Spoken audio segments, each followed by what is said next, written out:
Hello, everyone. Welcome back to the Warrior Rundown for the week of December 14th. I'm Nicole Fasciano, joined by Mike Legage and Alex Conti. And to start things off, out of our topic of discussions for this week, we're going to start out by talking about the best Monday Night Football games played. So I'm going to send it over to Mike to kind of get the ball rolling. All right. So as many of you may know, or many of you may not know, it was the Browns against the Ravens. That was a very big playoff implication game. The Ravens needed to win this game, to get themselves back into the playoff picture. The Browns, of course, my team. If you've watched any MCTV stuff, I'm sure you know how passionate I am about the Cleveland Browns. But it was a very tough game to watch because basically no one can stop Lamar Jackson. And the only time the Browns had a chance in that game had cramps. So and it ended a very tough way with a long field goal by Justin Tucker, one of the greatest kickers, in my opinion, of all time. But I'll send it over to Alex now. Yeah, there's definitely a big debate about Poopgate, as they were calling it, because everybody thought Lamar Jackson had to go to the bathroom, but he was actually cramping. And after the game, he stated that he wasn't cramping, but, people were comparing it to when Paul Pierce, actually had to go to the bathroom, but, he confirmed it after the game. But nonetheless, it was amazing that Lamar Jackson could come in after cramping, after the Ravens backup was out, but, he finished the job. It was a great back and forth game, and, definitely one of the best games of the year. And I kind of want to chime in and ask a question to anyone who wants to answer this, but I'm kind of curious, obviously I think that this was Lamar Jackson's one of the most he is one of the most independent quarterbacks I've ever seen in comparison to Cam Newton as well, who can run the ball, take a play on their own and change it up if need be and run the ball. And I think that he's a very unique player in that. But do you think that this game out of all was another pivoting point for him in his career where it's you look at him as an individual player versus a team player? Do you think that this game was a big shift for him overall in his career, or do you think that this is just another usual game for him? Because a lot of people are saying that this is another just step in another direction for him, just being one of the greats. Well, one thing that I would say is that he kind of showed what people were saying about him out of college, that he can't really throw the football, is that he kind of just primarily relies on his running ability, which after watching that game, it's really, because you're just hoping, as I'm a Browns fan, you're just hoping that they stop him once, but then he's faster than every defensive lineman. He's faster than everyone on the team. Can't stop him. I think he almost had more rushing yards than he did passing yards, which is very, or maybe he did, but that's very rare for a quarterback.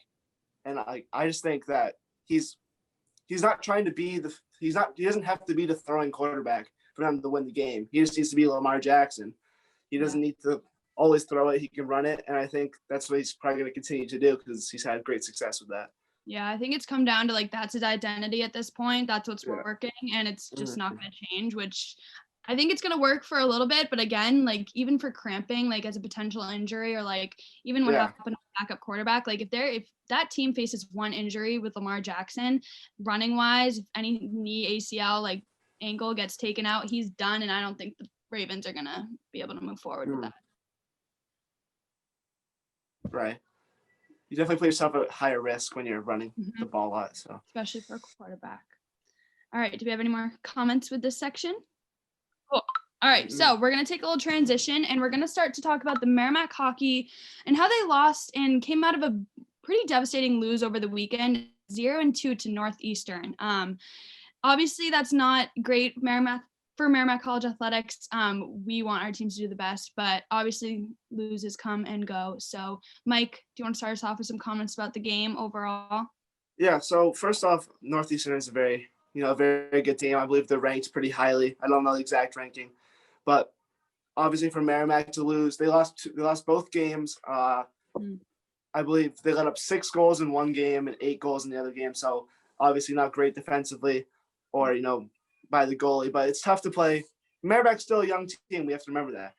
Last year it had 19 freshmen. So those 19 freshmen are now 19 sophomores, still pretty young. And we have to, let them grow. It's growing pains, as they're called. they're gonna lose games. They're gonna lose games bad sometimes, but I think that this future is still very bright, and I think that we can probably steal a few games against some other good teams coming up soon. So. Yeah, for sure. Like, we're in a very good conference. Like, we're in we have several ranked teams in Hockey East, like Northeastern. They're a very good hockey team. But, with every loss that the Warriors face, there's always some positives. In the game where we lost 8-2, we had 22 shots on goal. That's pretty good against, like, especially a ranked team. And then the week before that, we beat a ranked team. We beat UMass Amherst, I think, by a score of 3-2, but that was a good game because every little thing counts with Merrimack. So, like, the more positives that we can get out of these, the better. Yeah. So I agree. And I think that people in general with sports right now, like college, speaking for Merrimack, I think people are neglecting to remember all the like postseason normalities and how the fans can impact a game, mainly, fans, but how a lot of different procedures, routines, traditions, like ways and patterns of doing these things for these teams are going to impact how they're performing in the games. So I think that honestly, looking into like a lot of the differences and how these teams have been challenged with COVID-19 and all the challenges that they've had to go to with practices, probably practicing with masks, playing with face masks, like just having different adaptations with this virus. I can only imagine what it's like playing in front of no fans in a dead silent arena, when a lot of that can probably be that push to get you over the edge to pull out a win for the game. So I think that's actually that's actually a really good point. I wasn't really thinking about that, but all the fan, I also can't imagine how tough it would be to play without fans, especially when you're used to playing with so many fans. Like when you're Merrimack Hockey East, it's big hockey action. So a lot of people usually go see those games. I can't imagine what it's like to play without fans. So maybe we cut them a little more slack than we have been. So yeah, that I feel like I've been trying to cut a lot of people slack given everything over the past year. So like, especially looking at it from a sports point of view, like when you grow up playing with fans, like you play with the noise, like you're used to that, and when it's gone, like I can only imagine like how much more like these players are going to get into their heads and kind of not have that back, like I don't know the word, like power that they need, like a fan base like behind them. So I think that that's definitely going to be something to look for moving forward, especially if we are able to incorporate fans kind of towards the end of the season potentially. I think looking at the difference between now and then will be very interesting. All right, so the next topic for the rundown is going to be talking about the COVID-19 vaccine that is kind of just emerging, coming out right now, and how it's locally being distributed in Boston and how it's landing in Boston hospitals. I kind of just want to get your thoughts on like the COVID-19 vaccine in general, guys, because this is a big deal, especially out of the year that we're coming out of. So what do you guys think?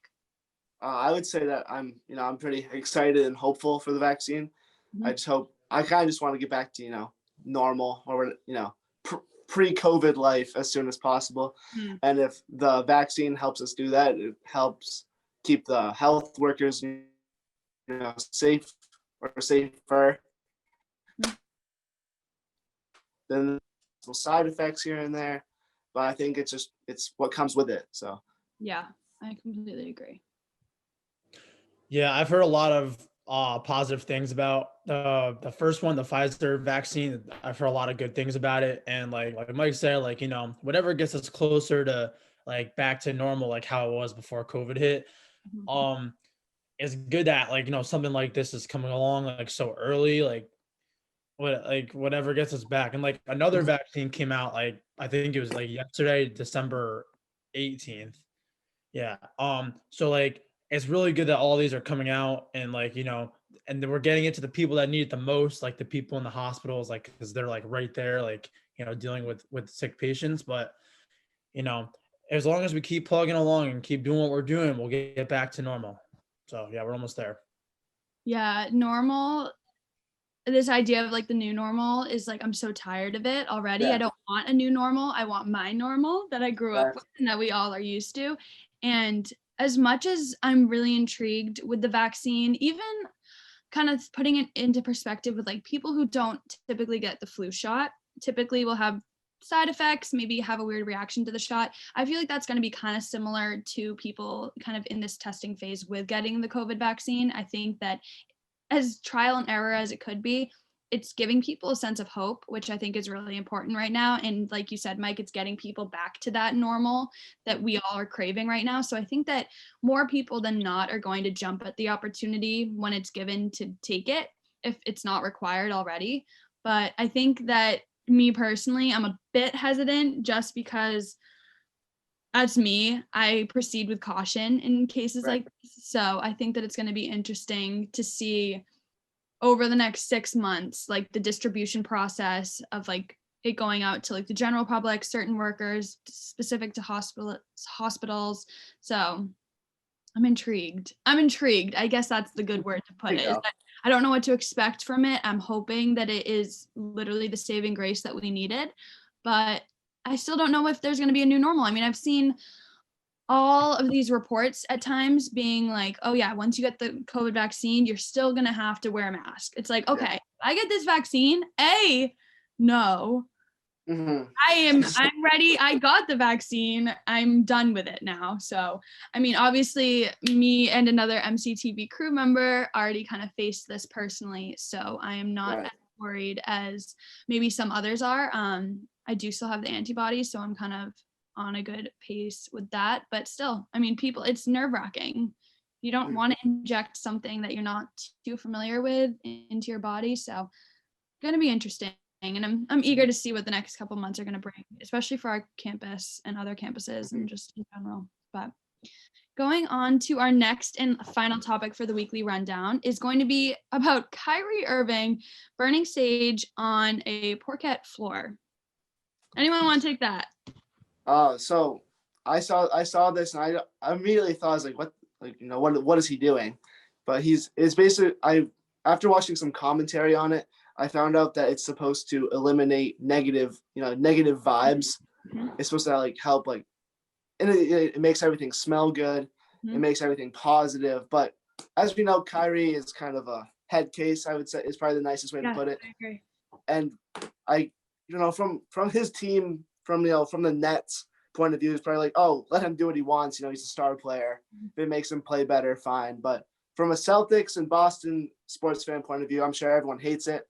I don't know if it did any damage to the floor or whatever. I don't think that's much of an issue. But if there were fans there in that arena, I can guarantee that especially Boston fans, they would have been giving him, a little bit of crap for that. I'm sure he wouldn't have done that if there was fans there. So it'd be interesting to see what happens when Kyrie returns to Boston, when there's Boston fans there, because Boston fans aren't really a big fan of Kyrie anymore, I don't think.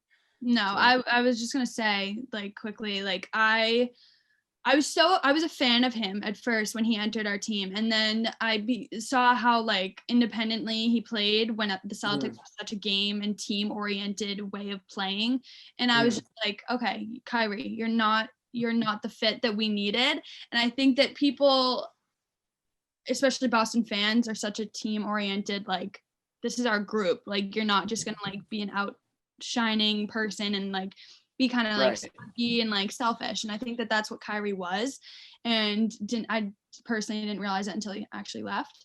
But I think you're right, Mike. Like, I think like if he ever was, when he does return to Boston and fans are there, I don't think that the respect is going to be there at all. Yeah, I think Kyrie definitely took advantage of the fact that there was nobody there, and because he was facing his former team. But and like the fact there's like like another example I could think of this was like, I think it was Cowboys and 49ers, like, like that they were playing in Dallas, and like the player from the other team like went on to the star and be like, like retaking the field or whatever. Like, it's like a territory thing. I don't know. Like it's something like that, but like, that's just something I can compare it to. Cause like Kyrie's like, this is my old stomping grounds. So he's going to like, like do what he wants and like act like, he owns it. But, cause I mean, he's a good player, but still he's, it's just, no place for that. It could have, I know Boston fans like definitely like had their own like spin on it. Cause like that's their court, but I mean, I didn't really see anything like he was just like getting ready for the game. It's kind of like what LeBron does with the chalk, but he doesn't like do it on the court, you know? Right. Like Kyrie took it to like the next level. Like he went onto the court, but All right, so that was our last topic that we had scheduled for our weekly rundown. Now we're going to head into our after show. And the first topic of discussion that I would like to talk about is LaMelo Ball.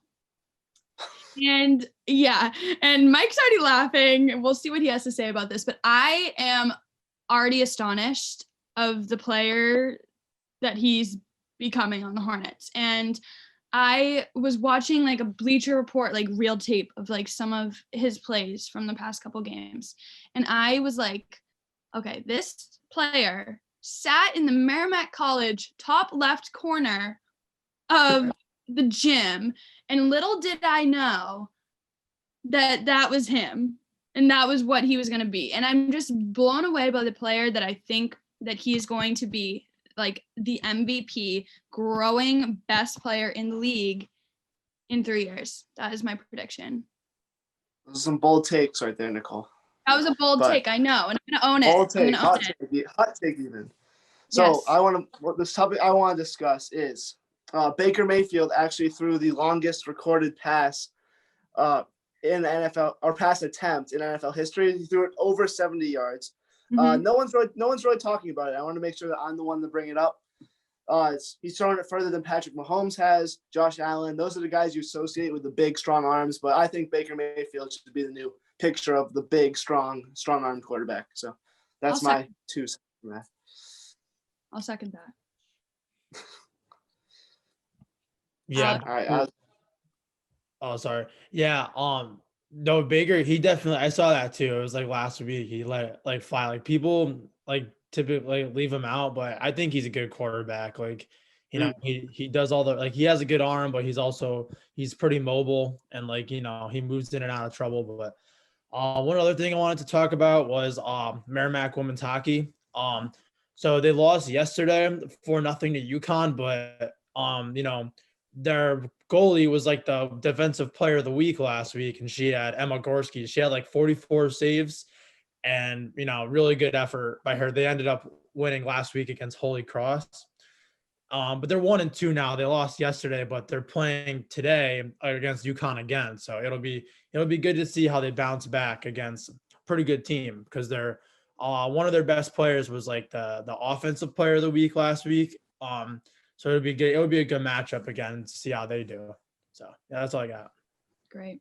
Yeah, well, we got a hot take here. We got some good information down there, and Alex is just summing up women's ice hockey, and I love it. And it's a great way to point that out. But thank you, everyone, for joining us. This was the Weekly Warrior Rundown for the week of December 14th. I'm Nicole Faciano, joined with Mike Legage and Alex Conti, and we will see you guys next time.